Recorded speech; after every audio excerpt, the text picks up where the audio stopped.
en dirección correcta de Avenida Villanueva de Castellón. Abriendo puertas.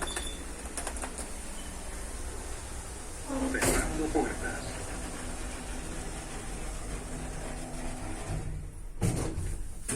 Subiendo.